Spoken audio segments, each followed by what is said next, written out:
నిశ్చయముగా దీవించి ఆశీర్వదించేదును గాక. చాలా సంతోషం. మరి ప్రత్యేకముగా మమ్మల్ని ప్రేమపూర్వకంగా ఆహ్వానించిన మోహన్ సార్ గారికి, మేడం గారికి కూడా మా కుటుంబం తరపున, మా సంఘం తరపున మా హృదయపూర్వకమైన ధన్యవాదాలు తెలియజేస్తున్నాను. మిమ్మల్ని, మీ పరిచయాన్ని, మీ కుటుంబాన్ని దేవుడు ఇంకను అత్యధికంగా దీవించి ఆస్వాదించేదును గాక. ఈ ఒకసారి ఆమేన్ చెప్పండి, ఆమేన్ చెప్పండి, కొంచెం గట్టిగా చెప్పండి. ఆమేన్ అన్న మాటకు అర్థము అవును కాక. చాలా సంతోషం. ఇక్కడికి వచ్చినప్పుడల్లా నేను గమనించిన ఒకే ఒక విషయం ఏంటంటే, చాలా సిస్టమేటిక్గా ఉంటుంది, చాలా క్రమముగా ఉంటుంది. ఉన్నంత సమయం కూడా నిజముగా దేవుని యొక్క సన్నిధిని, ఆయన ప్రసన్నతను అనుభవించే అంత అనుభూతిని ఇక్కడ మేము పొందుకుంటాం. అందుకే సారన్న చెప్పినట్లుగా ఎంత దూరమైనా, ఏ ఎండైనా వానైనా సార్ ఫోన్ చేసినంటే మేము రావడానికి ఇష్టపడుతున్నాం. చాలా సంతోషం. మీరు కూడా మమ్మల్ని ప్రేమిస్తున్నారు, సంఘం కూడా మమ్మల్ని ప్రేమిస్తున్నారు. మరొకసారి మీ అందరికీ ప్రభు పేట వందనాలు తెలియజేస్తున్నాను. అందుకే స్టార్టింగ్ లోనే చెప్పాను, కూడి ఉన్న సంఘ ప్రజలందరికీ మొట్టమొదటిగా మా ప్రయారిటీ సార్. వండర్ఫుల్, చాలా సంతోషం. ఇది 4వసారి నేను రావడం అనుకుంటున్నాను. ఈ రీతిగా మనం కలుసుకోవడము ఎంతైనా దేవుడిచ్చిన మహాకృప. ఇందాక మేడం గారు ఆరాధన చేస్తున్నప్పుడు ఒక విలువైన మాట చెప్పిన్నారు. మనమైతే ఎండ తీవ్రతను తట్టుకోవడానికి ఫ్యాన్ దగ్గర, ఇళ్లలో ఎక్కడ ఉండిపోతున్నాం, కానీ ఫుట్పాత్లో చాలా మంది నిజంగా ఆలోచన చేస్తే వారు ఎలాగుంటున్నారు ఎండకి అని ఒకసారి ఆలోచన వచ్చింది. కానీ వారిని కూడా దేవుడే పోషిస్తున్నాడు, వారిని కూడా దేవుడే కాపాడుతూ వస్తున్నాడు. హల్లెలూయా చెప్తాము, హల్లెలూయా, హల్లెలూయా. చాలా సంతోషం. మరి సమయం ముందు దేవుని చేత ఏర్పాటు చేయబడిన ఆ లేఖన భాగాన్ని ఒకసారి మమ్మల్ని గమనించగలిగినట్లయితే మరొకసారి దాన్ని చదివి నేను సమయానికి ముగించాలని ఆశపడుతున్నాను. యెహోషువ గ్రంథము 3వ అధ్యాయము 7-8 వచనం ఒకసారి. అప్పుడు యెహోవా చదవండి సార్. యెహోషువతో ఇట్లనెను, నేను మోషేకు తోడై ఉండినట్లు నీకును తోడై ఉందునని ఇశ్రాయేలీయులందరూ ఎరుగునట్లు నేను వారి కనుల ఎదుట నిన్ను గొప్ప చేయి మొదలుపెట్టేదను. ఓకే. మీరు యోర్దాను నీళ్ల దగ్గరికి వచ్చి, యోర్దానులో నిలువుడని నిబంధన మందసమును మోయి యాజకులకు ఆజ్ఞాపించుము. నిబంధన మందస్సము మోయు యాజకులకు ఆజ్ఞాపించెను.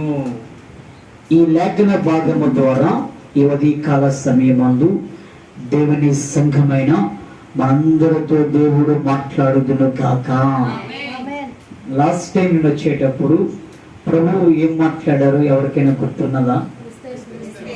Thank you. ఎస్తేరును చూసి రాజు ఏమంటున్నాడో తెలుసా? నీకేమి కావాలనో అడుగు, నేను నీకు ఇచ్చేదను అన్నారు. అవసరమైతే రాజ్యంలో సగభాగాన్ని నేను ఇస్తానని చెప్పాడు. కోరుకున్నట్లుగా ఎస్తేరుకు దేవుడు ఎలాగైతే సహాయం చేశాడో, గడిచిన దినాల్లో మనకు కూడా దేవుడు సహాయం చేస్తున్నాడని నేను నమ్ముచున్నాను. మరి సమయం ముందు యెహోషువ గ్రంథకర్త ద్వారా పరిశుద్ధాత్మ దేవుడు రాయించిన మాటలు మనము గమనించగలిగినట్లయితే ఇక్కడ ఏమని వ్రాయబడి ఉన్నది, ఇక్కడ ఎవరితో మాట్లాడుతున్నారు ఒకసారి మనం ఆలోచన చేస్తే, ఈరోజు నీవు నేను ఆరాధిస్తున్న మన ఆరాధ్య దైవమైన సైన్యములకు అధిపతియగు యెహోవా యెహోషువతో మాట్లాడుతున్నాడు. ఏమైనా మాట్లాడుతున్నాడో తెలుసా? యెహోషువ, నేను మీ మధ్యన ఓ మహిమ కార్యాన్ని చేయబోతున్నాను. యెహోషువ, మీ మధ్యన నేను ఒక అద్భుత కార్యాన్ని చేయబోతున్నాను, ఆశ్చర్య కార్యమును చేయబోతున్నాను. నా మహిమని మీరు చూడాలి అన్నా, నా అద్భుతాన్ని మీరు చూడాలి అన్నా, నా ఆశ్చర్యాన్ని మీరు చూడాలి అన్నా, మీరు చేయవలసిన పనులు కొన్ని ఉన్నాయి, అవి చేయండి అని ప్రజలతో నువ్వు చెప్పు అని యెహోషువతో దేవుడు మాట్లాడుతున్నాడు. చాలా సందర్భాల్లో మనం ఆరాధిస్తున్న దేవుడైన యెహోవా యేసుక్రీస్తు ప్రభుల వారు తన ప్రజలతో మాట్లాడాలి అనేటప్పుడు నేరుగా మాట్లాడక మధ్యలో సేవకులు నిలవబెట్టుకున్నాడు. ప్రవక్తను నిలవబెట్టుకున్నాడు, అధిపతులు నిలవబెట్టుకున్నాడు, న్యాయాధిపతులు నిలవబెట్టుకున్నాడు. ఆ రీతిగా ఈ సందర్భంలో తన ప్రజలతో మాట్లాడడానికి యెహోషువను నా దేవుడు నిలవబెట్టాడు. యెహోషువ, నా ప్రజలతో నీవు చెప్పు, నా మహిమను వారు చూడాలి అంటే, నా అద్భుతాన్ని వారు చూడాలి అంటే, నా ఆశ్చర్య కార్యాన్ని వారు చూడాలి అంటే కొన్ని పనులు చేయమని చెప్పవయ్యా అంటే యెహోషువ నేరుగా మన పరమ పితరులైన ఇశ్రాయేలు యొద్దకు వచ్చి, ఓ ఇశ్రాయేలు వారులారా, మీరు చేయవలసిందేమనగా ఇప్పుడే మీరు దేవుని యొక్క అద్భుతాన్ని చూడాలి అన్నా, దేవుని యొక్క ఆశ్చర్య కార్యములు మీరు చూడాలి అన్నా, దేవుని యొక్క దీవెన మీరు చూడాలి అన్నా, దేవుని యొక్క ఆశీర్వాదమును మీరు చూడాలి అన్నా, ఇదిగో కొన్ని పనులు మీరు చేయండి అని అక్కడ చెప్తున్నట్లుగా 7-8 వచనాల్లో ఉంటాయి. ఈ కాల సమయం ముందు వాక్యం ఉంటున్న ప్రియమైన దైవక సంగమా, ఈ రోజున కూడా మనము దేవుని యొక్క అద్భుతాన్ని చూడాలి అన్నా, దేవుని యొక్క ఆశ్చర్య కార్యములు చూడాలి అన్నా, దేవుని యొక్క మహిమ కార్యములు మనము చూడాలి అన్నా, ఇశ్రాయేలులు చేసిన ఆ కొన్ని పనులను మనము కూడా చేయగలిగినట్లయితే నిశ్చయముగా మన జీవితాలలో, మా కుటుంబాలలో, మన కుటుంబాల్లో కూడా ఆ కార్యములు మనము చూచుదుముగాక. ఏ కార్యాలు చేశారండి? ఏ మహిమని వారు చూశారండి? ఆలోచన చేసినట్లయితే సూటిగా ప్రభు మీతో మాట్లాడుతున్నాడు. ఆయన మహిమని మీరు చూడాలి అన్నా, ఆయన అభిషేకం మీరు చూడాలన్నా, ఆయన యొక్క ప్రసన్నతను మనము చూడాలన్నా, ఆయన యొక్క దీవెన వర్షమును మనము చూడాలన్నా, ఆయన మేలుల చేత మనం నింపబడాలన్నా, నా దేవుని ఆశీర్వాదం చేత మనం నింపబడాలన్నా, దేవుని యొక్క మహత్ కార్యములు మనము చూడాలి అన్నా ఇశ్రాయేలు వలె మనము చేయాలి. ఇశ్రాయేలు ఏం చేస్తారో తెలుసా? ఆ 8వ వచనంలో మీరు యొర్దానులో నిలువడి అని మొట్టమొదటిగా యెహోషువ ఇశ్రాయేలుతో చెప్తున్నాడు. ఏమని చెప్పాడండి? మొట్టమొదటిగా, ఓ ఇశ్రాయేలులారా, మీరు యొర్దానులో నిలువడి. మీరు యొర్దానులో నిలుచుంటేనే దేవుని మహిమను చూస్తారు. మీరు యొర్దానులో నిల్చుంటేనే దేవుని కార్యాలు చూస్తారు. మీరు యొర్దానులో నిల్చుంటేనే అద్భుతాన్ని మీరు చూస్తారు అని యెహోషువ ఇశ్రాయేలుతో చెప్తున్నారు. ఈ యొర్దాను అనేది ఒక నది. ఈ యొర్దాను నది అనేది ఎగువ నుంచి దిగువకు పారే నది. చాలా జాగ్రత్తగా వినాలి. యొర్దాను నది ఎగువ నుంచి దిగువకు పారేది. యొర్దాను నది ఒడిగా పారేది, అంటే వేగముగా వెళ్ళేది. యొర్దాను నది లోతైనది. యొర్దాను యొక్క ప్రవాహము చాలా చాలా ఎక్కువ ఉద్రేకంగా వస్తుంది అన్నమాట. యొర్దానులో ఈత కొట్టాలన్నా, యొర్దాను నది దాటాలి అన్నా, ఇప్పుడున్న యొర్దాన్ని మనం చూడకూడదు. యూట్యూబ్లో మొబైల్లో యొర్దాన్ కాదు. పూర్వకాలంలో ఇశ్రాయేలు చూసిన యొర్దాన్ పరిస్థితి అది. మహానీయులే, ఈతగాళ్ళే, గజెతగాళ్ళు కూడా యొర్దాను నదిని దాటడానికి భయపడేవారు అని చరిత్రకారులు చెప్తున్నారు, నా మాటలు కాదు. అటువంటి యొర్దానులో మీరు నిలువుడి అని దేవుని వాక్యం అంటుంది. ఒకసారి మనం ఆత్మీయంగా ఆలోచన చేసినట్లయితే యొర్దాను ప్రవాహములో నిలవబడము అంటే దాని అర్థం ఏంటో తెలుసా? యొర్దాను ప్రవాహము దేనికి సాదృశ్యంగా ఉందో తెలుసా? శ్రమలకు సాదృశ్యంగా ఉన్నది, కష్టాలకు సాదృశ్యంగా ఉన్నది, నిందలకు సాదృశ్యంగా ఉన్నది, బాధలకు సాదృశ్యంగా ఉన్నది, వ్యాధులకు యొర్దాను నది సాదృశ్యంగా ఉన్నది.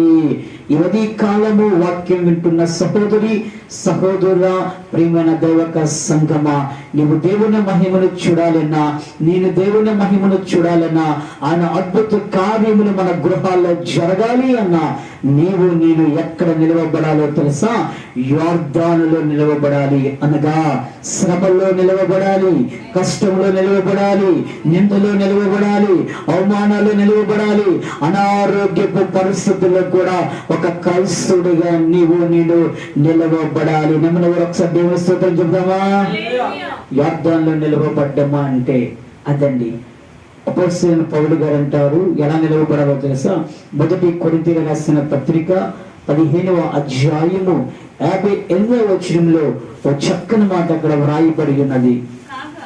కాగా నా ప్రియ సహోదరులారా, మీ ప్రయాసము ప్రభువునందు వ్యర్థము కాదని ఎరిగి స్థిరులై కదలని వారును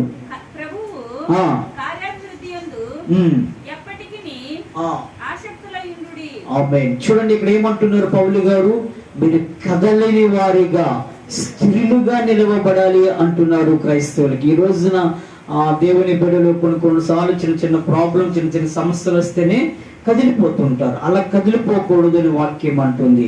ఇదిగో యోర్దాను ప్రవాహం లాంటి శ్రమ వచ్చిన, యోర్దాను లాంటి ఇదిగో నింద, అవమానము, బాధ ఏది ఎదురైనా సరే మనం ఎలాగుండాలో తెలుసా? కదలని వారిగా ఉండాలి. ఒక్కొక్కసారి వ్యాపారాలు పోతుంటాయి, ఒక్కొక్కసారి ఉద్యోగాలు పోతుంటాయి, ఒక్కొక్కసారి మనకి ఏదైతే ఆధారం అనుకుంటామో ఆధారమే పోతుంది. ఏమీ లేని వారికి ఉన్నప్పుడు ఆ రోజు నేను ఎలాగుండాలో తెలుసా? కదలని వారిగా నిలవబడాలి. ఈ యోర్దాను అనుభవంలోనికి మనం వెళ్ళాలని దేవుడు అంటున్నాడు. ప్రియమైన వారులారా, మొట్టమొదటిగా దేవుని యొక్క మహిమను నీవు నేను చూడాలి అన్నా, దేవుని యొక్క అద్భుతము నీవు నేను చూడాలన్నా, దేవుని యొక్క ఆశ్చర్య కార్యములు నీవు నేను చూడాలి అన్నా యోర్దానులో నిలవబడాలి. బైబిల్ గ్రంథంలో ఇస్సాకు అనే ఒక భక్తిపరుడు ఉన్నాడు. ఆయన కరువు వచ్చింది. ఆదికాండము 26:1-2 వచనాల్లో వ్రాయబడిన మాట ఏంటో తెలుసా? ఇస్సాకు తన నివాసం చేస్తున్న ప్రదేశములో, ఇస్సాకు నివాసం చేస్తున్న పట్టణములో కరువు వచ్చినప్పుడు ఇస్సాకు ఏమయ్యాడో తెలుసా? ఇదిగో ఐగుప్తుకి వెళ్ళిపోవాలని ఆలోచన చేస్తాడు. కరువు వచ్చిందని ఐగుప్తుకి వెళ్ళిపోవాలని ప్రయాణమైపోతున్నాడు. అప్పుడు దేవుడు ఏమంటున్నాడో తెలుసా?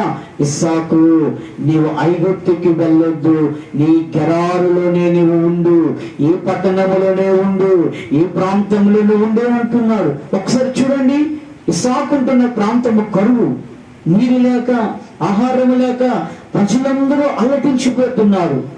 ఒక్కొక్కరు ఒక్కొక్క ప్రాంతానికి వెళ్ళిపోతున్నారు, ఒక్కొక్కరు ఒక్కొక్క ప్రాంతానికి వెళ్ళిపోతున్నారు. ఇస్సాకు కూడా అలాగే వెళ్ళిపోతున్నాడు బ్రతకడానికి. కానీ ఆ దేవుడు ఏమంటున్నాడు తెలుసా? ఇస్సాకు, నువ్వు వెళ్ళొద్దు. ఎక్కడ కరువు అనుభవిస్తున్నావో, ఎక్కడ నష్టాన్ని అనుభవిస్తున్నావో, ఎక్కడ శ్రమను అనుభవిస్తున్నావో, ఎక్కడ బాధను అనుభవిస్తున్నావో నీవు అక్కడనే ఉండు అన్నాడు. ఇస్సాకు యోర్దాను అనుభవంలోనే నిలవబడ్డాడు. ఒక రోజు వచ్చింది, నా దేవుడు ఏం చేస్తాడో తెలుసా? విత్తనము ఒక్కటి విత్తాడు, 100 ఫలమును పొందుకున్నాడు ఇస్సాకు. ఒక్కసారి ప్రభువుకు స్తోత్రం చెప్దామా? చూడండి, ఇస్సాకు గాని విడిచి వెళ్ళిపోయి ఉంటే ఆ 100 ఫలాన్ని పొందుకునేవాడు కాదు. ఇస్సాకు యోర్దాను అనుభవంలో నిలవబడ్డాడు, కరువులో నిలవబడ్డాడు, శ్రమలో నిలవబడ్డాడు, ఆహారం లేనప్పుడు నిలవబడ్డాడు. ఒక రోజు ఏమైందో తెలుసా?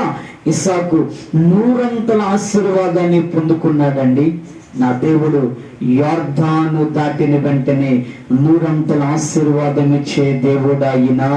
యెహోషువ, ఈ ప్రజలతో చెప్పవయ్యా, యెహోషువ ఇశ్రాయేలుతో చెప్పు, నా మహిమను వారు చూడాలి, నా అద్భుతాన్ని చూడాలి, నేనెవరో మరొకసారి నేను రుజువు చేసుకోవాలి. సైన్యములకు అధిపతిగా యెహోవా కార్యమేంటో ఇశ్రాయేలును కనులారా చూడాలి. వారిని యోర్దానులో నిలవబెట్టవయ్యా. వారు యోర్దానులో నిలవబడ్డానికి వారు వెళ్తున్న సమయంలో దేవుడు ఎంత అద్భుతాన్ని చేస్తాడో తెలుసా? ఎంత ఆశ్చర్యం చేస్తాడో తెలుసా? మొట్టమొదటిగా దేవుని మహిమను మనము చూడాలి అంటే, దేవుని ఆశీర్వాదాన్ని చూడాలి అంటే, దేవుని యొక్క మహత్ కార్యములు మనము చూడాలి అంటే మీరైనా నేనైనా ఖచ్చితంగా యోర్దాను అనుభవంలోనే బ్రతకాలి. రెండవదిగా దేవుని మహిమను మనము చూడాలి అంటే ఏం చేయాలో తెలుసా? అక్కడ వ్రాయబడిన మాట ఏంటో తెలుసా? అక్కడ అదే లైన్ లో ఒక చక్కని మాట రాస్తున్నారు ప్రభు. నిబంధన మందస్సమును మోయు. మొట్టమొదటిగా యోర్దానులో నిలబడి అని చెప్పాడు. రెండవదిగా నిబంధన మందస్సమును మోయుడి. ఈ నిబంధన మందస్సము ఇదేంటో తెలుసా? యేసుక్రీస్తు ప్రభుల వారికి సాదృశ్యంగా ఉంటుంది. ఈ పాత నిబంధన కాలములో ఈ మందస్సము అనేది ఒక చెక్క పెట్టెతో తయారు చేయబడినది. ఈ మందస్సాన్ని దేవుని ప్రజలు ఎక్కడికి వెళ్ళినా తీసుకుని వెళ్ళేవారు. ఈ మందస్సమును ప్రత్యక్షపు గుడారంలో పెట్టేవారు. ఈ మందస్సము మీదికి నా దేవుని మహిమ దిగి వచ్చి ఉన్నది. ఇశ్రాయేలులు అవసరమైతే వారు గుడాలను విడిచిపెట్టేశారేమో, అవసరమైతే వారు కొన్ని వస్తువులను విడిచిపెట్టేవారేమో, కానీ వారు ఒక ప్రాంతం నుంచి ఒక ప్రాంతానికి వెళ్ళేటప్పుడు మందస్సాన్ని పట్టుకుని వెళ్ళేవారు. మందస్సము ఎటువంటి గొప్పదో తెలుసా? ఒకనొక సమయములో ఇశ్రాయేలులు యుద్ధము చేస్తున్న సమయములో మందస్సము వారికి తోడు లేనందువలన వారు ఓడిపోయారు. ఎప్పుడైతే దండులోనికి దేవుని మందస్సము వచ్చిందో మరలా వారి విజయాన్ని పొందుకున్నారు. ఇశ్రాయేలులకు ఆ మందస్సము ఎంతగానో తోడుగా ఉండేది. ఆ మందస్సము ఉన్నదనే ధైర్యం చేత మన పరమ పుత్రులైన ఇశ్రాయేలు బ్రతికేవారు. ఈ మందస్సము యొక్క నిర్మాణము ఆ నిర్మాకాండం 25వ అధ్యాయంలో ప్రభువు రాసి ఉన్నారు. నేను టూకీగా 2 మాటలు చెప్పి ముందుకు కొనసాగుతాను.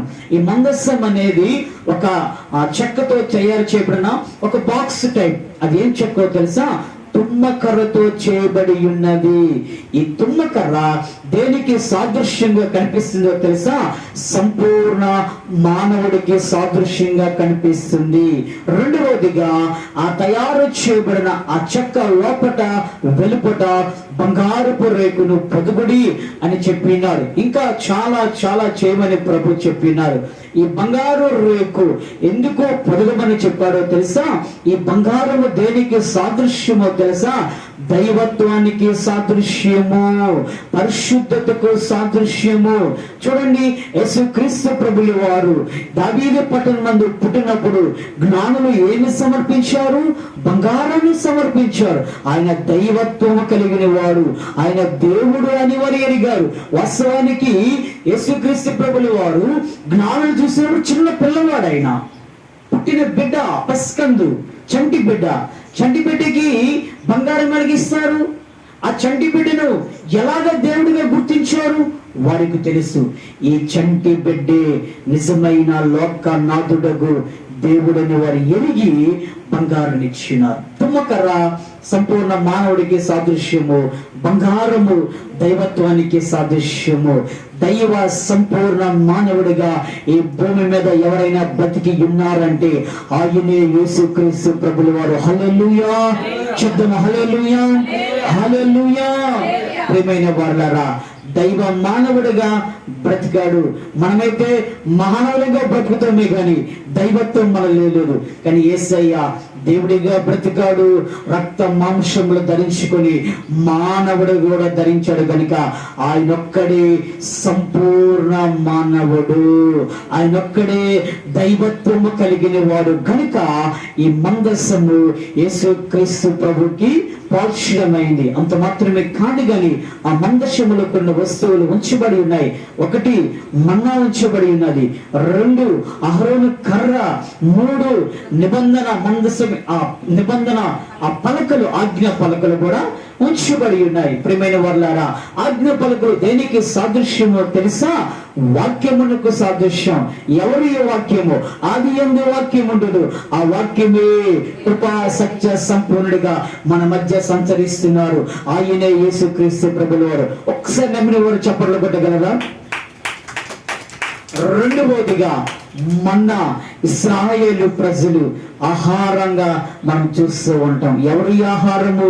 నేనే జీవాహారము, ఆయనే యేసుక్రీస్తు ప్రభుల వారు. మూడవదిగా అహరోను చిగురించు కర్ర. ప్రియమైన వాళ్ళ చాలా కర్ర ఎండిపోయి, కానీ అహరోను కర్ర మాత్రమే చిగురించిందంటే ఆయన మరలా పునరుద్ధానుడిగా బ్రతికి నిలవబడి సజీవంగా నిలవబడ్డాడు. ఆయనే యేసుక్రీస్తు ప్రభుల వారు. మందసము యేసుక్రీస్తు ప్రభువుకు సాదృశ్యము, మందసముల వస్తువులు యేసుక్రీస్తు ప్రభువుకు సాదృశ్యం. అందుకే ఇక్కడ ఏమంటున్నాడు తెలుసా? దేవుని మందసాన్ని మోయుడి అని ఇశ్రాయేలు ప్రజలతో యెహోషువ చెప్తున్నాడు. దేవుని మందస్సము మోయడము అంటే అర్థమేంటో తెలుసా? దేవుని మందస్సము మోయడము అంటే అర్థమేంటో తెలుసా? దేవునితో మనము సహవాసము కలిగి ఉండాలి. రెండవదిగా దేవుని యొక్క మహిమను, దేవుని యొక్క అభిషేకమును, దేవుని యొక్క ప్రసన్నత, దేవుని యొక్క ఆశీర్వాదము, దేవుని యొక్క దీవెన, ఆయన అద్భుత కార్యము, మహాకార్యము నేను చూడాలి అంటే నేను దేవుని మందస్సము మోయాలి అనగా దేవునితో సహవాసము చేయాలి. ఈ రోజున చాలా మంది ఎవరెవరితో సహవాసం చేస్తున్నారు. కొంతమంది స్త్రీలు ఎవరితో సహవాసం చేస్తారో తెలుసా? టీవీలతో సహవాసం చేస్తారు, సీరియళ్లతో సహవాసం చేస్తారు. ఒకసారి విశాఖపట్నంలో ఉదూదు తుఫాన్ వచ్చినప్పుడు ఆ ఉదూదు తుఫానికి ఆ నగరం అంతా కరెంటు పోయింది, నీళ్లు లేవు, ఆకలితో అల్లటించిపోతున్నారు. అదే సమయంలో మేము కూడా విశాఖపట్నంలో ఉన్నాము. మా పైన మందిరం ఉన్నది, మేము కిందకి అద్దెకుంటున్నాం. మా మీద పాస్టర్ గారు ఉండేవాళ్ళు, మేము కింద ఉండేవాళ్ళం. పాస్టర్ అమ్మ గారు, వాళ్ళ పాప, ఆ కుక్క పిల్ల, వాళ్ళందరూ ఇంకా మీద ఉండలేక మమ్మల్ని కిందకు వచ్చి మా దగ్గరికి వచ్చేసారు, లేదంటే మమ్మల్ని మీదకి వచ్చేవారు. మేమందరం కలిసి ఆ రాత్రి అంతా చేసంతా ప్రార్థన చేస్తాం, పాటలు పాడడం, ఇంకా ఆ గాలికి భయపడిపోయి ఉండిపోయాం. ఆ సమయంలో సాయంత్రము అయిన సమయంలో ఒక పక్కింటి ఆవిడ వెళ్ళి, ఆ వదిన మరి ఈరోజు చిన్నారి పెళ్లి కూతురు ఎంతవరకు వచ్చింది వదిన? చిన్నారి పెళ్లి కూతురు వస్తుందంటవా, కరెంట్ వస్తుందంటవా అంటుంది. ఆమె సహవాసం ఎవరితోటి? చిన్నారి పెళ్లి కూతురుతోటి. చాలా మంది ఆ మధ్యకాలంలో కొన్ని సంవత్సరాలు వచ్చింది, నాలాగా నల్ల ముఖం వేసుకున్న ఒక ఆవిడ వచ్చింది. ఎన్నో రోజులు టీవీలో కనిపించింది ఏదో దీపము. ఆ దీపంతో చాలా మంది సహవాసం చేశారు. మరి దీపం ఎప్పుడున్నదో ఆరిపోయిందో నాకైతే తెలియదు, కానీ చాలా మంది కొంతమంది ఆడవాళ్ళు ఏం చేస్తారు? సీరియల్తో సహవాసం చేస్తారు. కొంతమంది లోకంలో మనుషులతో సహవాసం చేస్తారు, స్నేహితులతో సహవాసం చేస్తారు. కానీ మన సహవాసం అయితే దేవుని మందస్సముతో. హల్లెలూయా, హల్లెలూయా. ఏ వ్యక్తి దేవుని మందస్సముతో సహవాసం చేస్తాడో, ఏ కుటుంబము దేవునితో సహవాసం చేస్తాడో, ఏ సంఘము దేవునితో సహవాసం చేస్తాడో, నిశ్చయముగా దేవుని యొక్క అద్భుత కార్యాలు వారు చూస్తారు, దేవుని యొక్క ఆశ్చర్య కార్యాలు చూస్తారు, దేవుని యొక్క మహిమను వారు చూస్తారు. నువ్వు దేవుని మహిమను చూడాలి, దేవుని కార్యాలను చూడాలి అంటే నీవు కూడా ఇశ్రాయేలుల వలె దేవుని మందస్సాన్ని మోయాలి, అనగా దేవునితో సహవాసం చేయాలి. బైబిల్ గ్రంథంలో ఒక భక్తుడున్నాడు, అబ్రహాము. ఆయన కోసం తెలియని వారు లేరు. ఆయన ఎవరితో సహవాసం చేస్తాడో తెలుసా? దేవునితో సహవాసం చేస్తాడు. ఒక చక్కని మాట రాయబడి ఉంటది, అబ్రహాము హెబ్రోనులో గుడారము వేసుకొని అక్కడ ఒక బలిపీఠము కట్టించున్నాడని ఓ మాట రాయబడి ఉన్నది. ఎక్కడండి అబ్రహాము గుడారం వేసుకున్నాడు? హెబ్రోను అనే పట్టణములో, హెబ్రోను అనే ప్రదేశములో అబ్రహాము గుడారం వేసుకుని నివాసము చేసి బలిపీఠము కట్టి ఉన్నాడు. హెబ్రోను అనగా దేవుడు కోరుకున్న స్థలము, హెబ్రోను అనగా దేవుడి యొక్క పట్టణము. ఈ రోజున అబ్రహాము ఎక్కడ కనిపిస్తున్నాడో తెలుసా? హెబ్రోనులో కనిపిస్తున్నాడు. వాస్తవానికి అబ్రహాము ఐగుప్తులో గుడారం వేసుకోలేదు, అబ్రహాము లోకంలో గుడారం వేసుకోలేదు, అందరి మధ్య గుడారం వేసుకోలేదు, రక్త సంబంధికుల మధ్య తన గుడారం వేసుకోలేదు, బంధువుల మధ్య తన గుడారం వేసుకోలేదు, కానీ హెబ్రోనులో గుడారం వేసుకున్నాడని దేవుని యొక్క లేఖనాలు సెలవిస్తున్నాయి. అబ్రహాము హెబ్రోనులో గుడారం వేసుకుని దేవునితో సహవాసము చేసి ఉన్నాడు, బలిపీఠము కట్టి ఉన్నాడు, ప్రార్థన చేసి ఉన్నాడు, బలులను అర్పించి ఉన్నాడు. కనుక దేవునితో సహవాసం చేస్తాడు. ఒక వ్యక్తి దేవునితో సహవాసం చేస్తే, అబ్రహాము దేవునితో సహవాసం చేయడం కారణాన ఎబ్రీ గ్రంథకర్త 10:11 అంటాడు, దేనికి శిల్పి ఉన్నాడు, దేనికి నిర్మాణకుడై ఉన్నాడో ఆ పునాదులు గల పట్టణము కొరకు నేను ఎదురు చూస్తున్నాను అని అబ్రహాము అంటున్నాడు. ఈ రోజున ఏ వ్యక్తి దేవునితో సహవాసం చేస్తాడు, ఏ కుటుంబం అయితే దేవునితో సహవాసం చేస్తుందో, ఏ సంఘం అయితే నా దేవుని నిబంధన మందసాన్ని మోస్తారో, వారు ఎవరి వైపు చూస్తారో తెలుసా? వారు ఎటువైపు చూస్తారో తెలుసా? పునాదులు కలిగిన పట్టణము అనగా ఆ పరలోకం వైపే వారి దృష్టి ఉంటున్నది. దేవునితో సహవాసం చేసిన వారి దృష్టి పైనే ఉంటది కానీ క్రిందన ఉండదు అండి. ఒక రోజున మనకు కనిపిస్తున్న ఈ భూమి అయినా, మనకు కనిపిస్తున్న ఇల్లులైనా, మనకు కనిపిస్తున్న ఏదైనా సరే ఒక రోజున లైమైపోవలసినదే. అధికారులైనా, రాజులైనా, మంత్రులైనా, ప్రధాని మంత్రులైనా, ఇంకో ఎన్నో మంచి వైభాగమును, ఐశ్వర్యాలను, సామంతులేమి, ధనికులేమి, ఎవరైనా సరే, మీరైనా నేనైనా ఏదో ఒక రోజున మరణించవలసిన వారమే. కానీ ఎప్పటికీ లయమ కానది, శిథిలమైపోయినది అదేంటో తెలుసా? దేవుని చేత నిర్మించబడిన పునాదులు కలిగిన పట్టణము. ఆ పట్టణము కొరకు అబ్రహాం ఎదురు చూస్తున్నాడు. అబ్రహాము సహవాసము పునాదులు గల పట్టణమైన ఆ పరలోకం వైపు చూపిస్తుంది. దేవునితో సహవాసం చేస్తే నువ్వెక్కడికి వెళ్తావో తెలుసా? ఆ పునాదులు గల పట్టణమైన ఆ పరలోక పట్టణానికి మనం వెళ్తాం. రెండవదిగా దేవుని మహిమని మనము చూడాలి అన్నా, దేవుని అద్భుతాన్ని మనము చూడాలి అన్నా, దేవుని ఆశ్చర్య కార్యాలు మనము చూడాలి అన్నా చేయవలసింది ఏంటో తెలుసా? దేవుని యొక్క నిబంధన మందస్సాన్ని మనం ఏం చేయాలి? మోయాలి. హల్లెలూయా. మొట్టమొదటిగా ప్రజలు ఏం చేయమని చెప్పినాడు ఆయన? యెరూషలేములో నిలవబడమని చెప్పి యొర్దానులో నిలవబడమని చెప్పి ఉన్నాడు. రెండవది ఏమని చేయమని చెప్పి ఉన్నాడు ఆయన? నిబంధన మందస్సాన్ని మోయమని చెప్పి ఉన్నాడు. మూడవదిగా నీవైనా నేనైనా మనమెవ్వరమైనా మన కుటుంబంలో దేవుని యొక్క మహిమను చూడాలంటే ఏం చేయాలో తెలుసా? అక్కడ వ్రాయబడిన మాట యాజకులు అని వ్రాయబడి ఉన్నది. ఒకసారి హల్లెలూయా చెబుదామా? హల్లెలూయా చెప్పాలి. హల్లెలూయా. అక్కడ ఏమని వ్రాయబడి ఉన్నది? యాజకులు. ఎవరండి యాజకులు?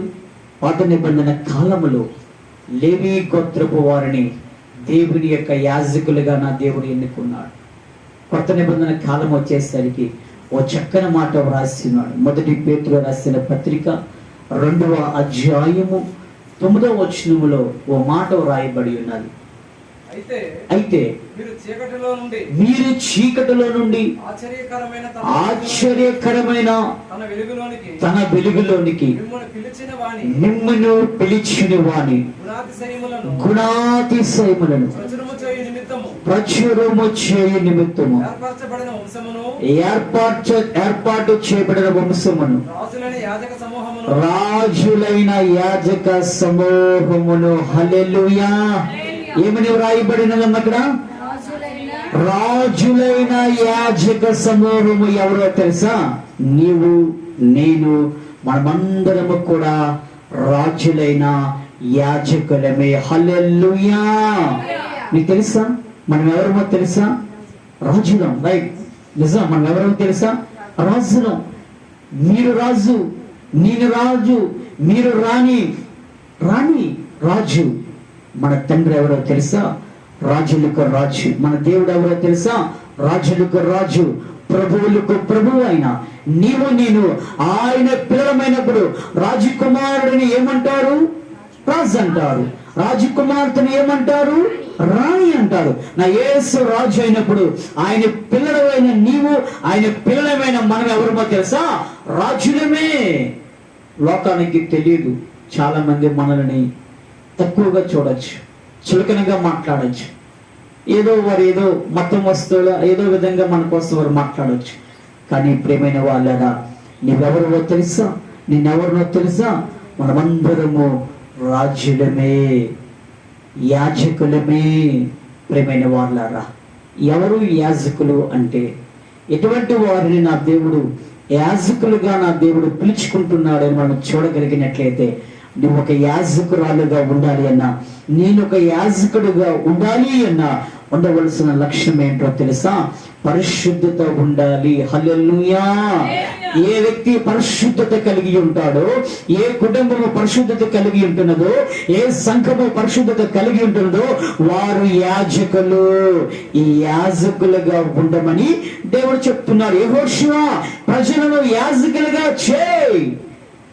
ఇవది కాలం వాక్యం అంటున్న వాళ్ళ మనమందరము యాజకులము, అనగా పరిశుద్ధత కలిగిన వారమే. ఎందుకయ్యా పరిశుద్ధత కలిగి ఉండాలి అంటే, అదే హెబ్రీ గ్రంథకర్త అంటాడు, పరిశుద్ధత లేకుండా ఏ ఒక్కరు కూడా దేవుణ్ణి చూడలేరు. నీవు దేవుణ్ణి చూడాలి అంటే ఏముండాలో తెలుసా? పరిశుద్ధత ఉండాలి.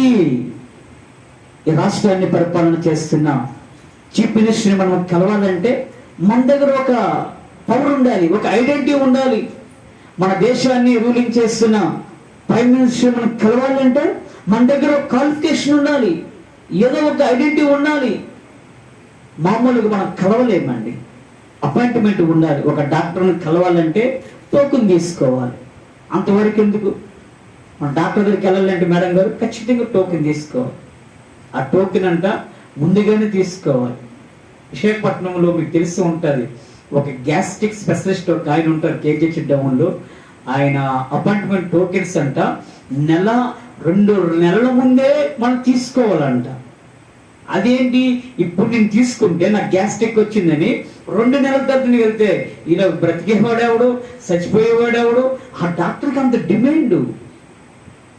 విఐపి మంచి నైపుణ్యత కలిగిన డాక్టర్స్ మనం కలవాలి అంటే అపాయింట్మెంట్ ఉండాలి.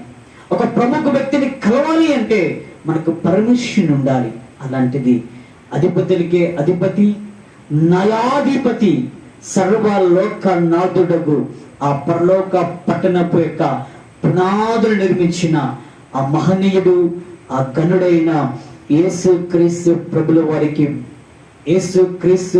వారి యొద్దకు మనం వెళ్ళాలి అంటే మనకు ఉండవలసిన ఐడెంటిటీ ఏంటో తెలుసా? పరిశుద్ధత ఉండాలి.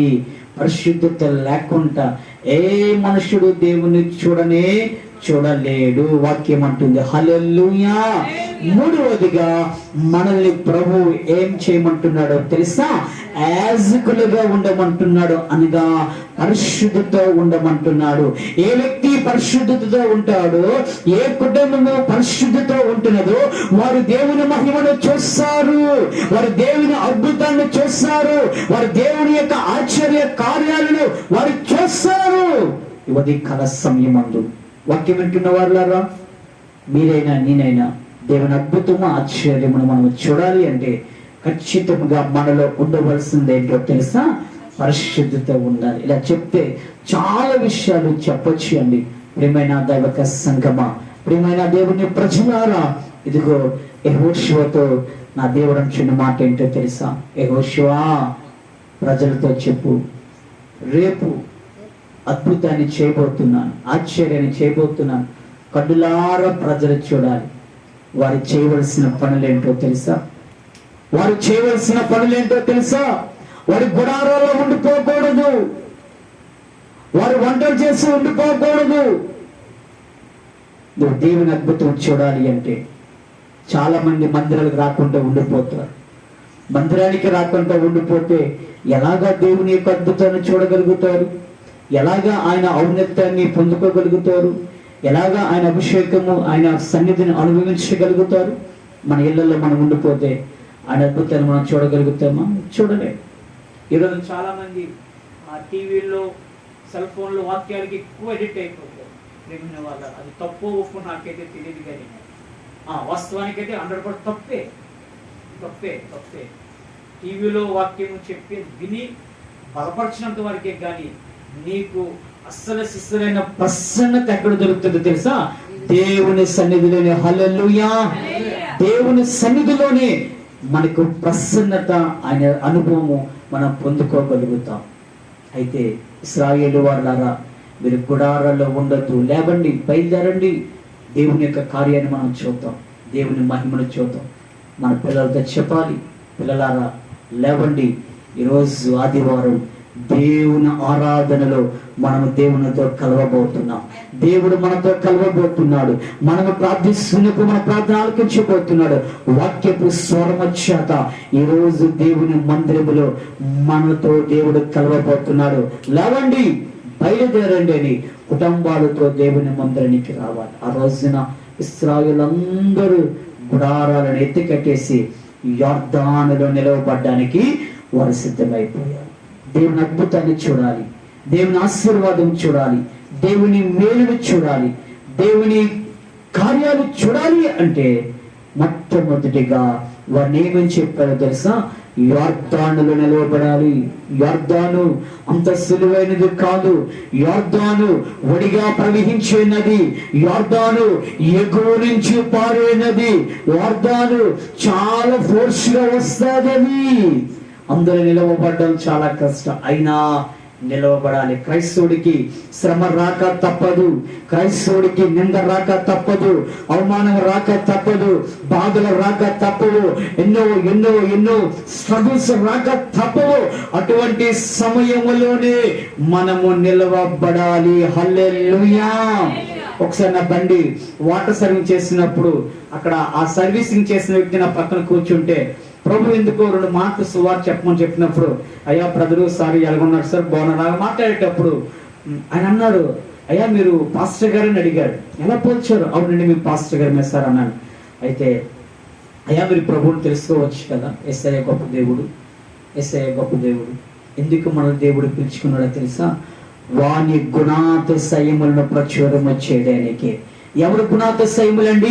సర్వలోక నాథుడకు యేసయ్య గుణాతిశయములు. నేను ఆరాధిస్తున్న దేవుడు ఎవరో తెలుసా? నేను ప్రకటిస్తున్న యేసయ్య ఎవరో తెలుసా? ఏ మనుషుడు చేయలేనిది, ఏ రక్త సంబంధి చేయలేనిది, ఏ జాతి వారి చేయలేనిది. సమస్త జాతి ప్రజలు, కుల మత జాతి వర్గ రంగు భేదము లేదు. సమస్త మానవులందరూ పాపపు స్థితిలోనే ఉండగానే పాపములోనే పుడుతున్నారు, పాపములోనే జీవిస్తున్నారు, పాపములో మరణిస్తున్న ప్రతి వారు కూడా పాపము వలన వచ్చిన జీతము మరణము. ఆ నరకములోనికి వెళ్తున్న సమయంలో ఆ నరకపు పలు మేఘాల నుంచి, ఆ పునాగి నరకము నుంచి రక్షించడానికి నేను ప్రకటిస్తున్న యేసు క్రీస్తు ప్రభుల వారు 2024 సంవత్సరముల క్రిందట ఆకాశమును విడిచిపెట్టి, సింహాసనమును విడిచిపెట్టి, ఏమీ లేని వాడిగా రెక్తినిగా కన్య అయిన మరియమ్మ గర్భమునందు ఆయన ఉద్భవించి సమస్త మానవ జాతి కోసము దారులుగా రక్తాన్ని కాచి తన ప్రాణము పెట్టినవాడు నేను ప్రకటిస్తున్న యేసయ్య. అటువంటి యేసయ్య ఆయన గుణాతిశయాలను ప్రకటించమని దేవుడు మనకు అప్పగించిన పని. అయితే ఆయనతో మాట్లాడాను. ఆయన అంటున్న మాట ఏంటి తెలుసయ్యా? నేను 25 సంవత్సరాల నుంచి నేను దేవుని ఎరిగాను. 25 సంవత్సరాల నుంచి నేను దేవుని మందిరానికి వెళ్ళాను. పాలకొండలో ఫేమస్ చర్చి అయిన గుడ్డు చర్చికి వెళ్ళాను. 25 సంవత్సరాలు ఉన్నాను. ఈ రోజున నేను చర్చికి వెళ్ళట్లేదయ్యా. నాకు చాలా బాధ. అయ్యా ఏంటి మీరు ఎలా చెప్తున్నారు, ఎందుకు మీరు వెళ్ళట్లేదు అంటే, నా భార్య వెళ్ళనివ్వలేస్తారు. ఏమైందయ్యా నీ భార్య కంటే? నా భార్య మా ఇంటి ఇళ్ళ దేవతైన సింహాద్రప్పన్న వచ్చి మమ్మల్ని పీకేస్తున్నాడు, చంపేస్తున్నాడు, ఇంక మేము వెళ్ళలేమండి అని చెప్పాం. తర్వాత కొన్ని విషయాలు చెప్పాము. అయ్యా ఇది మంచిది కాదు, నీవు నేను ఆరాధిస్తున్న దేవుడు ఎవరో తెలుసా? ఆయన సజీవుడైన దేవుడైన ఆయన నామమే అన్ని నామముల కన్నా పై నామము. నా యేసయ్య నామములనే అద్భుత కార్యాలు. నా యేసయ్య ఎవరో తెలుసా? గుడ్డివాడికి నడకనిచ్చాడు. నా యేసయ్య ఎవరో తెలుసా? గుడ్డివాడికి చూపునిచ్చాడు. నా యేసయ్య ఎవరో తెలుసా? నడవలేని వారిని నడిచాడు, నలిగిన వారిని, కృంగిన వారిని, ఇదిగో విసికి వేసారిపోవారిని, నాకెందుకులే ఈ జీవితము అని చనిపోతున్న వారిని ప్రతి వారి నా దేవుడు ఉద్ధరించే దేవుడు, ఆయన లేవనెత్తే దేవుడయ్యా. కొన్ని విషయాలు చెప్పాము, కన్నీరు కార్చాడు. నేను మరలా మందిరానికి వెళ్తానని చెప్పి అనుకున్నాను. ప్రభువా అందుకనయ్యా వాటర్ సర్వీసింగ్ నన్ను తీసుకొచ్చావు అనుకున్నాను. ఈ రోజున నీవు నేను ఆ యేసయ్య గుణాతిశయములు మనము ప్రచురము చేయుదుము కాక. మూడవదిగా చెప్పాను, మొట్టమొదటిగా దేవుని మహిమ చూడాలంటే యొర్దానులో నిలవబడాలి. రెండవదిగా దేవుని మహిమని మనము చూడాలి అంటే దేవుని మందస్సాన్ని మోయాలి. మూడవదిగా దేవుని మహిమని మనము చూడాలంటే యాజకులుగా ఉండాలి. దేవుడు యొక్క అద్భుతం ఏంటో తెలుసా? ముగిస్తా 5 నిమిషాలు. దేవుని యొక్క మహిమ ఏంటో తెలుసా? దేవుని యొక్క ఆశ్చర్య కార్యాలు చూడాలన్నారు కదా పాస్టర్ గారు. ఏంటయ్యా ఆశ్చర్యము? దేవుని యొక్క మహత్కార్యం ఏమిటి? ఏముంది అక్కడ? ఇశ్రాయేలు ఏమి చూశారు అని మీరు ఆలోచన చేసినట్లయితే, ఇదిగో ఇశ్రాయేలు దండు యోర్దాను నది ఒడ్డున నిలవబడి దేవుని మందస్సమును యాజకులు పట్టుకొని, ఇదిగో అక్కడ వ్రాయబడిన మాట ఏంటో తెలుసా? సర్వలోకనాథుడగు యెహోవా నిబంధన మందస్సమును మోయు యాజకులు అరికాలు యోర్దాను నీళ్ళను ముట్టగానే యోర్దాను నీళ్లు ఎగువ నుండి పారు నీళ్లు ఆపబడి ఏకరాశిగా నిలవబడిపోయి. నమ్మిన వారు ఒకసారి చెప్పలు కొడదామా? చూడండి, ఇక్కడే అద్భుతం మీరు గమనించారా దేవుని ప్రజలారా? ఇక్కడ అద్భుతం ఏంటో తెలుసా? ఇక్కడ ఉన్న మిరాకిల్ ఏంటో తెలుసా? యాజకుల యొక్క అరికాలు యోర్దాను నీటిని ముట్టగానే, అమ్మా కాలు వేరు అరికాలు వేరు. అరికాలు అంటే పాదాలు. ఈ పాదాలు ఎలా నీరుని తాకాయో లేదో, నీళ్లు ఎలాగ నిలబడిపోయండి? ఓకే, ఇంతవరకు బాగానే ఉంది, ఏకరాశికి నిలవబడ్డాయి. కానీ మొదట్లో మనం ఏం చెప్పుకున్నాం? యోర్దాను నది పైనుండి కిందకు పారే నది. హల్లెలూయా! పైనుండి వస్తున్న నీరు, పైనుండి పారుతున్న నీరు ఆగుద్దా? ఏ సార్? ఆగదు. కానీ ఇక్కడ అద్భుతం ఏంటో తెలుసా? పైనుండి ఒడిగా పారుతున్న యోర్దాను నది యాజకులు అరికాలు ముట్టగానే ఏకరాశిగా నిలవబడిపోయాయి. దేవుని అద్భుతం ఏంటో తెలుసా? దేవుని మహిమ ఏంటో తెలుసా? కిందకి పారుతున్న నీళ్లు ఆగిపోయాయి. సామెత ఉంటుంది, నిజము దేవుడికి తెలుసు, నీరు పళ్ళ మీరుగుతుంది. వాస్తవానికి మీద నుంచి నీరు ఆగడం అనేది అసాధ్యమండి. ఈ రోజున చాలా దగ్గర మనం చూస్తాం, మీద నుంచి నీరు వస్తుందని కాపాడడానికి గవర్నమెంట్ వారు ఆనకట్టులు కట్టారు, బ్రిడ్జిలు కట్టారు, తర్వాత బ్యారేజీలు కట్టారు, డ్యాములు కట్టారు. ఇప్పుడు కూడా పోలవరం ప్రాజెక్ట్ కడుతూనే ఉన్నారు. పెద్ద పెద్ద ప్రాజెక్టులు కడుతున్నారు. ఎందుకో తెలుసా? ఆ ఎగువ నుండి వస్తున్న నీరును ఆపడానికి వారు కడుతున్నారు. ఇక్కడ ఏ ఆనకట్టు లేదు, ఏ బ్యారేజీ లేదు, ఏమీ లేవు. కానీ నా దేవుడు, ఇదిగో ఇశ్రాయేలు యాజకులు అరికాలు మోపగానే నీళ్లు ఏకరాశిగా నిలవబడిపోయాయి. ఈ వాక్యం వింటున్న దైవక సంఘమా, ఎగువ నుంచి వస్తున్న ఏ శ్రమైనా, ఏ నిందైనా, ఏ కష్టమైనా, ఏ వ్యాధి అయినా, ఏ బాధ అయినా, ఒకవేళ నీ ఇంటి మీదకి, నీ పిల్లల మీదకి, నీ మీదకి అది ఒడిగా ప్రవహించినప్పుడు, నీవొక యాజకుడిగా, నీవొక యాజకురాలుగా, నీవు మనమందరము కలిసి యోర్దాను నిలవబడి దేవుని మందసాన్ని మోయించు యాజకులుగా దేవుని సన్నిధిలో మన అరికాలు, మన పాదములు మోపగానే ఆ నీళ్లు, ఆ శ్రమ, ఆ నింద ఏకరాశిగా నిలిచిపోతుంది. బ్యారేజీలు కట్టారు, ఆనకట్లు కట్టారు, ప్రాజెక్టులు కట్టారు, నీళ్ళు నాపారు. అంతవరకు ఆపుతారండి? మహా అయితే చలికాలం ఆపగలరు, వేసవికాలం ఆపగలరు, వర్షాకాలంలో ఆపగలరా? ఎవరు ఆపలేరు. హెచ్చరిక, గోదావరి పరిసర ప్రాంతంలో నివాసం చేస్తున్న ప్రజలారా, 4వ హెచ్చరిక ప్రారంభించబడింది. మీ లగేజీని సర్దుకొని పునరావస్తు కేంద్రాలకి వెళ్ళిపోండి. మేము వెళ్ళము, కాదు, కూడదంటే నీళ్ళలో పడి చచ్చిపోతారని కలెక్టర్, ప్రభుత్వం వారు ఆదేశం ఇచ్చినప్పుడు వారు జాగ్రత్తగా తరలి వెళ్ళిపోతారు. అప్పుడు ఆనకట్టు ఏమైంది? ఈ గేట్లు ఏమయ్యాయి? పైకెత్తవలసినదే. కానీ నా దేవుడు ఒక్కసారి గట్టి వేశాడంటే దాన్ని తీసేవాడు ఎవ్వడు ఉండడండి. యోర్దాను ఎగువ నుంచి పారి అక్కడికక్కడ ఆగిపోయింది. అది ఏ సమయమో తెలుసా? కోత కాలము, అనగా పంటలు పండించే సమయములో ఒడిగా పారుతున్న యోర్దాను అక్కడే ఏకరాశిగా నిలవబడిపోయింది. ఈ అద్భుతాన్ని చూడాలని, ఈ మహిమను చూడాలని, ఈ ఆశ్చర్యమును చూడాలని దేవుడు యెహోషువ చెప్తుండే, యెహోషువ నేను అద్భుతాన్ని చేయబోతున్నాను, చెప్పు నీ ప్రజలకి, చెప్పు నా ప్రజలకి ఏం చేయాలో తెలుసా? వారి యోర్దాను నిలవబడాలి, మందసాన్ని మోయాలి, మూడవదిగా యాజకులుగా వారు తీర్చబడాలి. ఆ రోజున నీరాగిపోయింది. ఆనాడు ప్రజలందరూ చక్కగా 6 నెలలుగా యోర్దాన్ అయ్యింది. వారు దాటి వెళ్ళిపోయారు. వారి కురాలతో పిల్ల పాపలతో వారు దాటి వెళ్ళిపోయి ఇదిగో ఆ కానానులోనికి వారు వెళ్ళిపోయినట్లుగా పరిశుద్ధ గ్రంథం మనం బైబిల్లో మనం చూడగలుగుతున్నాం. పరమ కనాను అయిన ఆ పరలోక పట్టణానికి నా దేవుడు నిన్ను నన్ను మనందరిని కూడా దాటించాలనే చూస్తున్నాడు.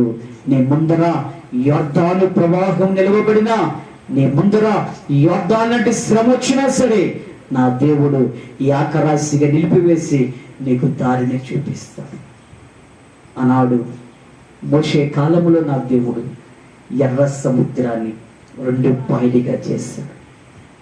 ప్రియమైన వారు, ప్రభు చిత్తమైతే ఏదో ఒక రోజున ఎర్ర సముద్ర అద్భుతాన్ని మీకు చెప్తాను. 36 అద్భుతాలు ఉన్నాయంట. అందులో 3-4 రకాలు ఏదైనా అవకాశం వస్తే నేను చెప్తాను. ఆనాడు ఎర్ర సముద్రం నుండి పాయలుగా చేసి తన ప్రజలను తీసుకెళ్లిన దేవుడు, బండ నుండి నీరుని పుట్టించిన దేవుడు, ఆకాశం నుండి మండాన్ని కురిపించిన దేవుడు, యెహోషువ కాలంలో కూడా యోర్దాను నదిని నా దేవుడే దాటించున్నాడు. అదే దేవుడు నేటికి సజీవుడై ఉన్నాడు. అదే దేవుడిని మీరు ఆరాధిస్తున్నారు. అదే దేవుడిని ఆరాధిస్తున్నాము. అదే సైన్యములకు అధిపతిగా యెహోవాను, సర్వలోక నాథుడగు అదే యేసుక్రీస్తు ప్రభువు వారిని నీవు నేను ఆరాధిస్తున్నావు. ఈ ఉదయకాల సమయమందు మన ఇళ్లలో, మన ప్రాంతాల్లో, మన గృహాల్లో, మన సంఘాలలో దేవుని మహిమను మనము చూడాలి. దేవుని అద్భుతాన్ని మనము చూడాలి. దేవుని ఆశ్చర్య కార్యాలు మనము చూడాలి అంటే ఈ 3 లక్షణాలు మనము కలిగి ఉండాలి. నెంబర్ 1 యోర్దానులో నిలవబడాలి. నెంబర్ 2 దేవుని మందస్సము మోయాలి. నెంబర్ 3 యాజకులుగా మనము ఉండాలి. ఏ వ్యక్తి యోర్దానులో నిలవబడతాడు, ఏ వ్యక్తి దేవుని మందస్సాన్ని మోస్తాడు, ఏ వ్యక్తి యాజకుడుగా ఉంటాడు, వారి పక్షాన నా దేవుడు మహా అద్భుతాన్ని చేస్తాడు, మహా ఆశ్చర్యాన్ని చేస్తాడు, గొప్ప గొప్ప కార్యాలను మన దేవుడు చేస్తాడు. ఈ రోజున పరిశుద్ధాత్మ దేవుడు మరి ఎవరికి అవసరమై ఉన్నది ఈ మాట నాకైతే తెలియదు. బహుశా నా కోసమేమో దేవుడు చక్కని దివ్యమైన మాట మనకు తెలియపరుచున్నాడు. ఆ రోజు ఇశ్రాయేలు ఎదుట ఏ దేవుడైతే అద్భుతాన్ని చేసి ఉన్నాడో అదే దేవుడు నేటికి సజీవంగా ఉన్నాడు. ఇంకా నువ్వు అద్భుతాలు చేయాలని నా దేవుడు ఆశపడుతున్నాడు. ఈ లేఖన భాగము ద్వారా మన కుటుంబాలలో, మన పిల్లలలో, మన సంఘములో, మన సహవాసములో రాగల దినాలలో నా దేవుడు అద్భుత కార్యమును చేయుదును గాక, ఆశ్చర్య కార్యమును చేయుదును గాక, ఆయన మహిమను మనము కన్నులారా చూచుదుము గాక.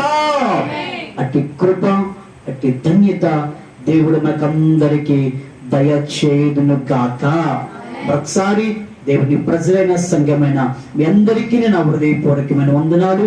మన ముఖ్యంగా మోహన్ సార్ గారికి, వారి ఫ్యామిలీకి కూడా ప్రత్యేకమైన వందనాలు తెలియజేస్తూ ఈ మాటలు ప్రభు మన వినికుడులో దీవించి ఆశీర్వదించుదును గాక. చూద్దాం. ఆమేన్, ఆమేన్.